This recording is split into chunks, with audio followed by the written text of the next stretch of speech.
같이 기도하겠습니다. 사랑의 하나님 감사합니다. 우리 새벽에도 저희들 주님 앞에 나와왔습니다. 하나님께서 부르시고 인도하시는 길을 따라가는 것이 나의 삶의 가장 큰 기쁨이요, 복된 길임을 다시 한번 이 시간 찬양으로 고백하게 되었습니다. 하나님을 더 사랑하는 마음으로 주님의 길을 바라볼 수 있도록 주여 축복하시고 주님의 인도하심이 어디 있는가 늘 분별하려 기도하고 말씀 묵상함을 통하여 애를 쓰는 우리가 될 수 있도록 하나님 축복하여 주시옵소서.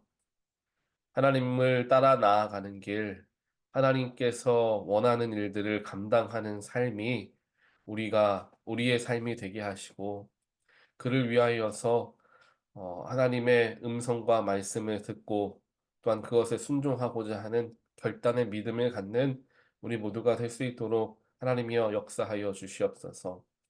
오늘도 하나님께서 우리에게 허락하여 주신 성경 말씀을 대하고 말씀을 묵상하고 또한 그 속에서 나타나시는 하나님의 모습 또한 나를 향하신 하나님의 마음을 발견할 때 그 말씀을 듣고 내 마음을 새기고 그 말씀이 하나님의 말씀임을 믿으며 순종함으로 나아가는 우리 모두가 되게 하여 주시옵소서.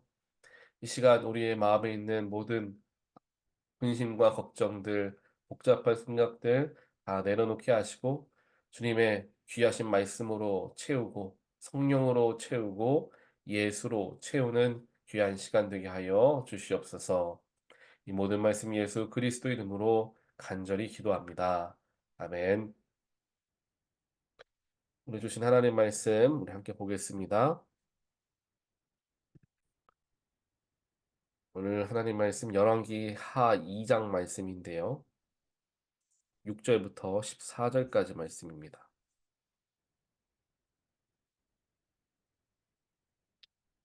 엘리야가 엘리사에게 말하였다. 너는 주님의 분부대로 요단강으로 가야 한다. 그러나 너는 여기에 남아 있거라. 그러나 엘리사는 주님께서 살아계심과 스승께서 살아계심을 두고 맹세합니다. 나는 결코 스승님을 떠나지 않겠습니다. 하고 말하였다. 그리하여 두 사람은 함께 길을 떠났다. 예언자 수련생 가운데서 50명이 요단강까지 그들을 따라갔다. 엘리야와 엘리사가 요단 강가에 서니 따르던 제자들도 멀찍이 멈추어 섰다. 그때에 엘리야가 자기의 겉옷을 벗어 말아서 그곳으로 강물을 치니 물이 좌우로 갈라졌다. 두 사람은 물이 많은 강바닥을 밟으며 요단강을 건너갔다. 요단강 맞은 쪽에 이르러 엘리야가 엘리사에게 말하였다. 주님께서 나를 데려가시기 전에 내가 네게 어떻게 해주기를 바라느냐? 엘리사는 엘리야에게 스승님이 가지고 계신 능력을 제가 갑절로 받기를 바랍니다 하고 대답하였다. 엘리야가 말하였다. 너는 참으로 어려운 것을 요구하는구나. 주님께서 나를 너에게서 데려가시는 것을 내가 보면 내 소원이 이루어지겠지만 그렇지 않으면 그것이 이루어지지 않을 것이다. 그들이 이야기를 하면서 하고 있는데 갑자기 불병거와 불말이 나타나서 그들 두 사람을 갈라놓더니 엘리야만 회오리 바람에 싣고 하늘로 올라갔다. 엘리사가 이 광경을 보면서 외쳤다. 나의 아버지, 나의 아버지, 이스라엘의 병거이시며 마병이시여. 엘리사는 엘리야를 다시는 볼 수 없었다. 엘리사는 슬픔에 겨워서 자기의 겉옷을 힘껏 잡아당겨 두 조각으로 찢었다. 그리고는 엘리야가 떨어뜨리고 간 겉옷을 들고 돌아와 요단강가에 서서 엘리야가 떨어뜨리고 간 그 겉옷으로 강물을 치면서 엘리야의 주 하나님, 주님께서는 어디에 계십니까? 하고 외치고 또 물을 치니 강물이 좌우로 갈라졌다. 엘리사가 그리로 강을 건넜다. 그때 여리고에서부터 따라온 예언자 수련생들이 강 건너에서 이 광경을 보고는 엘리야의 능력이 엘리사 위에 내렸다 하고 말하면서 엘리사를 맞으러 나와 땅에 엎드려 절을 하였다. 그리고 엘리사에게 말하였다. 보십시오. 여기에 선생님의 제자들이 50명이나 있습니다. 우리들은 모두 힘이 있는 사람입니다. 우리들을 보내셔서 선생님의 스승을 찾아보도록 하십시오. 주님의 영이 그를 들어다가 산 위에나 계곡에 내 던졌을까 염려됩니다. 그러나 보낼 필요가 없다고 말하였다. 그러다가 그들이 하도 성가시게 간청하자 엘리사는 사람을 보내어 엘리야를 찾아보라고 하였다. 그러나 그들이 사람 10명을 보내어 사흘 동안 찾아보았으나 엘리야를 발견하지 못하고 여리고에 머물고 있는 엘리사에게로 돌아왔다. 엘리사가 그들에게 말하였다. 내가 너희들에게 가지 말라고 하지 않았더냐? 그 성읍 사람들이 엘리사에게 말하였다. 보십시오. 선생님께서도 보시는 바와 같이 이 성읍이 차지하고 있는 자리는 좋지만 물이 좋지 않아서 이 땅에서는 사람들이 아이를 유산합니다. 네, 여기까지 말씀 보겠습니다. 오늘 우리 함께 보는 말씀 이제 열왕기하 4장 2장 말씀에서는 엘리야와 엘리사 이 두 인물이 나오죠. 이제 스승과 제자의 관계가 있는 엘리야와 엘리사 이 두 인물이 나옵니다. 엘리야가 이제 자신에게 맡겨진 하나님의 소명의 삶을 마치고 하나님께 어, 들려 올라갈 때가 가까웠다. 오늘 말씀 2장 1절에서는 이야기를 합니다. 즉 엘리야는 죽음을 맛보지 않은 사람으로서 성경에 기록되어져 있는 인물 중 하나입니다.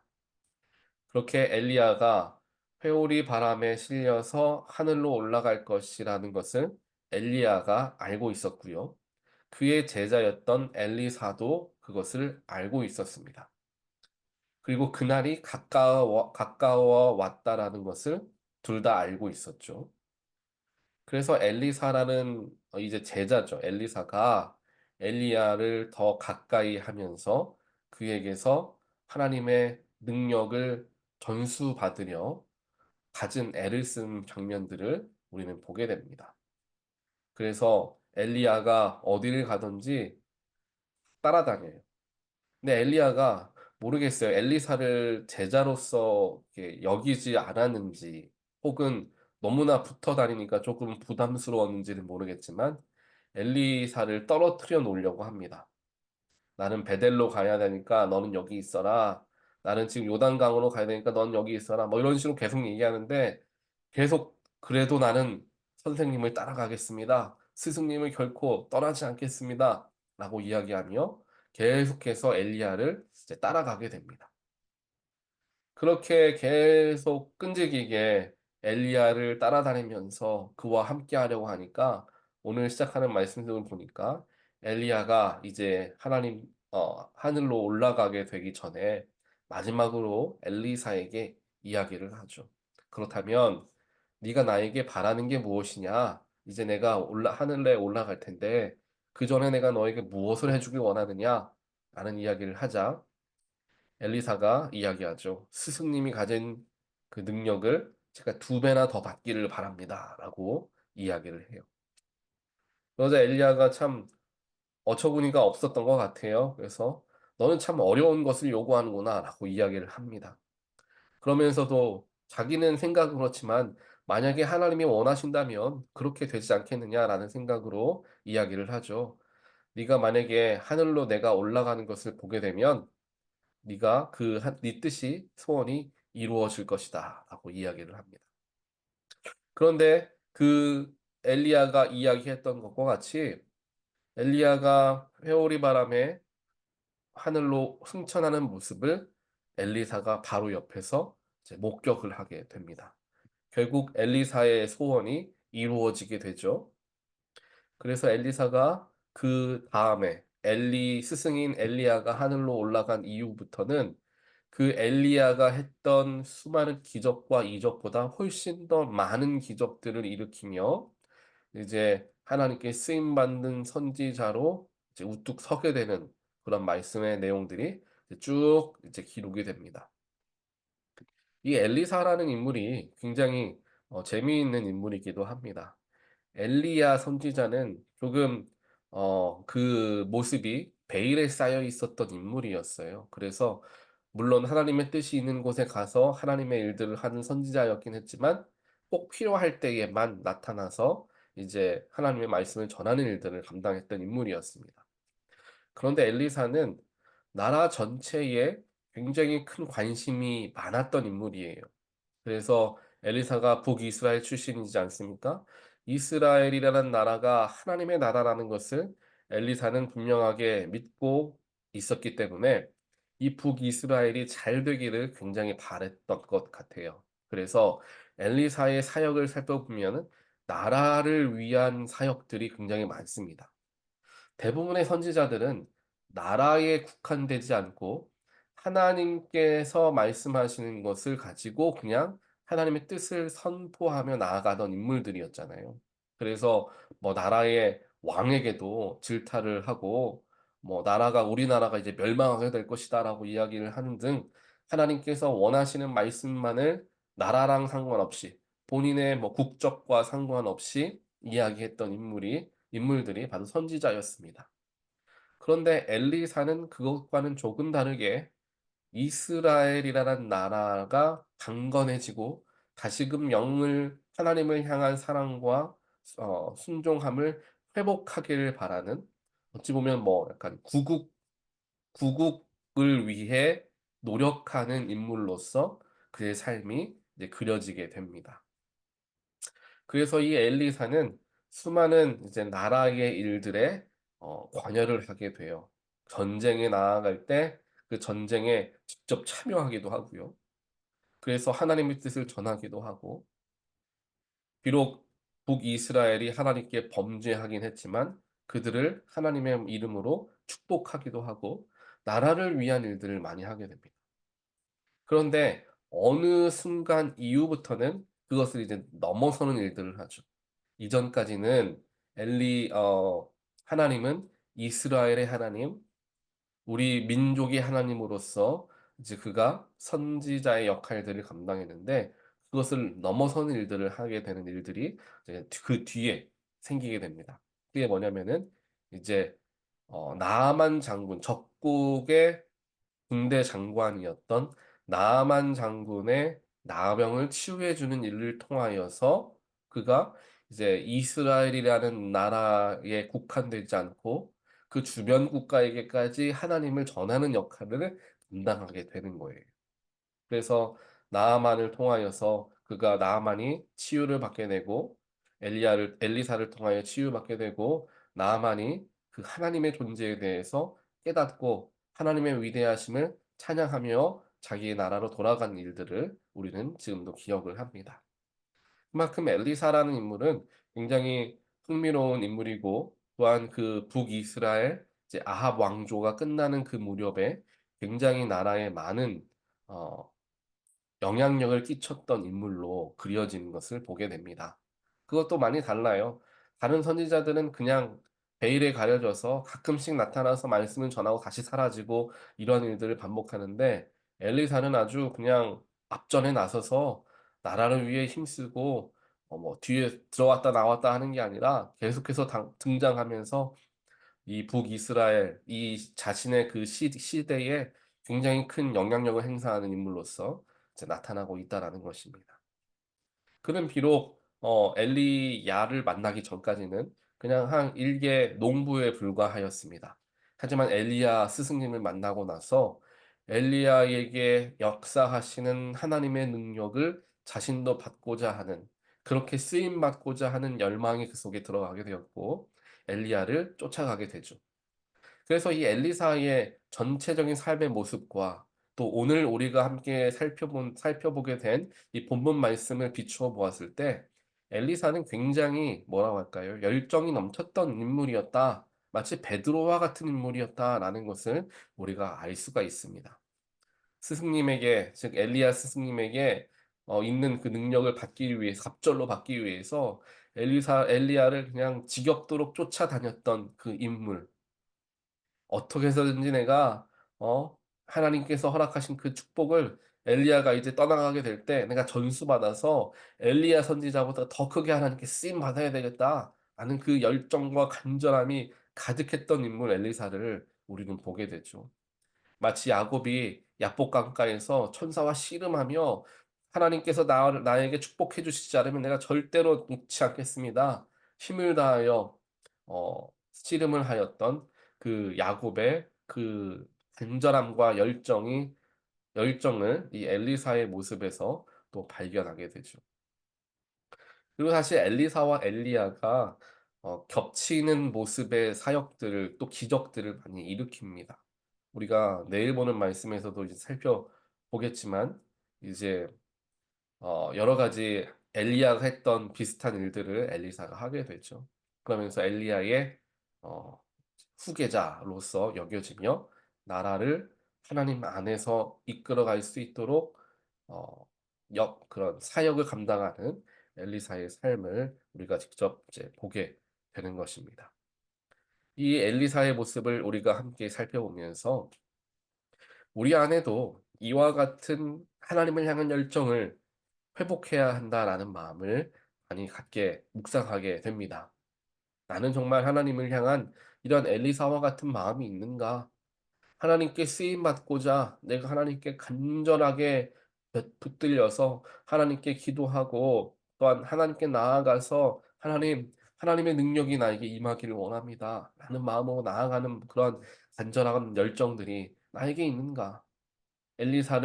엘리사와 같은 마음을 갖기 위해서 다시 한번 기도하게 되는 말씀이 되는 것 같습니다. 하지만 이 엘리사와는 반대로 오늘 말씀에서도 이 엘리야 선지자를 따랐던 그 제자들이 예언자 수련생이라고 이야기하는데요. 예언자 수련생들이 굉장히 많았어요. 예언자 수련생들이 계속해서 마찬가지로 이 엘리야 선지자를 따라다닙니다. 그런데 그렇게 가까이에서 예언자 수련생들이 엘리야에게 수련을 받고 그가 역사하는 것을 지근거리에서 살펴보았는데 마지막에 어떻게 하느냐면 엘리야가 회오리 바람으로 하늘로 승천하게 된 것을 못 믿은 거예요. 그래서 엘리사에게 이야기합니다. 그 많은 예언자 수련생들이 이야기합니다. "지금 스승님이 산 어딘가에 있을 수 있습니다. 그러니까 우리가 한번 스승님이 어디 있는지 찾아봅시다."라고 얘기하는 거예요. 그런데 엘리사는 "보낼 필요가 없다. 엘리야 스승님은 이미 회오리 바람에 하늘로 승천했으니까 보낼 필요가 없다 사람을." 했는데도 계속해서 성가시게 엘리사에게 이야기해서 어쩔 수 없이 이제 50 명의 사람을 보내서 사흘 동안 계속 찾죠. 산을 찾습니다. 하지만 그곳에 엘리야를 찾지 못하죠. 즉 엘리야를 따랐던 수많은 예언자 수련생들이 있었고 그중에서 엘리야와 하나님을 온전하게 신뢰하고 분별하였던 인물은 엘리사 한 명이었다. 나머지 예언자 수련생들은 엘리야가 하늘로 들리움을 받았다라는 것을 믿지 못했다라는 것을 대조적으로 보게 되는 거죠. 하나님을 따른다라고 이야기하고 하나님을 믿는다라고 이야기해도 오늘 말씀에 엘리사와 같은 그리스도인이 있고 그냥 믿지 못했던 예언자 수련생들과 같은 그리스도인들이 있다라는 것입니다. 하나님과 함께 한다고 생각하고 하나님과 늘 동행한다라고 생각했지만 정작 내 이성을 넘어서는 일들을 경험하게 되었을 때 '이것은 불가능한 일이다.'라고 생각하며 하나님의 능력을 이제 낮게 여기는 작게 여기는 그러한 마음들을 가질 수가 있다라는 거죠. 또 하나님의 사람이라고 이야기하지만 정작 중요할 때에는 하나님의 사람이라고 말하기 어려울 수 있는 그러한 모습을 보이는 그리스도인들이 있다라는 것입니다. 하지만 어떠한 상황 속에서도 하나님의 역사하심을 의지하고 끝까지 그를 따라 나아가는 열정을 가지고 하나님의 뜻을 이루기 위해 살아가는 사람들. 이건 비단 선지자, 목회자의 그러한 부르심이 아니라 나의 삶의 자리에도 우리가 얼마나 많은 기도의 제목이 있습니까? 또한 나의 삶 자체가 하나님의 인도하신 대로 나아가는 게 결국 하나님의 소명을 감당하는 일이 아니겠습니까? 그 일들을 감당하기 위해 하나님을 의지하는 거죠. 하나님의 뜻을 묻는 것입니다. 그러한 열정을 가지고 살아가는 사람들이 있는가 하면 그렇지 못한 사람들이 있다라는 것이죠. 나는 어디에 속한 인물이 되기를 원하는가? 나는 엘리사와 같은 사람이 되기를 원하는가? 아니면 다른 믿음이 부족했던 예언자 수련생들과 같은 모습이 되기를 원하는가?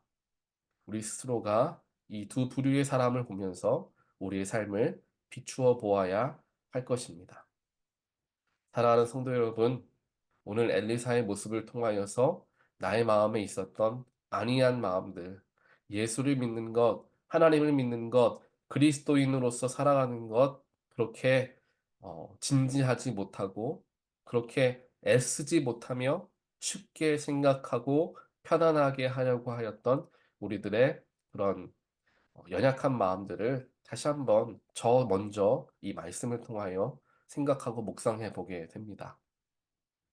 우리에게 엘리사와 같은 간절함이 사라지고 있음을 하나님께 기도함을 통하여 하나님 내가 엘리사와 같이 정말 하나님 저와 함께 하시지 않으면 제 기도 응답해 주시지 않으면 절대로 하나님 떠나지 않겠습니다. 그 간절함으로 하나님께 나아가면 하나님이 그 기도를 들어주시지 않을까 라는 마음들 하나님을 놓치지 않으려 노력하고 애를 쓰고 하나님 나에게 주신 은혜가 갑절이나 더 많기를 원합니다. 당당하게 하나님께서도 웃으실 정도로 정말 당당하게 하나님께 말씀을 드릴 수 있는 그러한 믿음, 그러한 열정, 하나님이 하시려면 무엇을 못 하시겠습니까? 라는 그런 믿음을 가지고 나아갈 때 하나님께서 그 사람을 귀하게 여기시고 그의 기도를 들으시고 그와 그의 삶에 함께 하시는 것을 우리가 기억하며 엘리사의 모습을 보면서 기억하며 우리 역시 그와 같은 인물이 되고자 또한 그와 같은 삶이 되고자 하나님께 간절함을 가지고 나아가게 되기를 주님의 이름으로 간절히 축원드립니다. 우리의 삶도 그렇고요. 우리의 가정도 그러며 우리 교회도 그렇습니다. 소망이 없고 희망이 없다 할지라도 혹은 시간이 많지 않다 하더라도 하나님이 역사하시면 놀랍도록 역사하시고 정말 상상하지 못했던 일들이 우리의 삶 가운데, 우리의 공동체 가운데 분명하게 일어날 것을 기대하며 하나님께 간절함으로 나아가는 저 여러분의 모습이 되기를 다시 한번 주님의 이름으로 간절히 축원드립니다. 우리 같이 기도하겠습니다.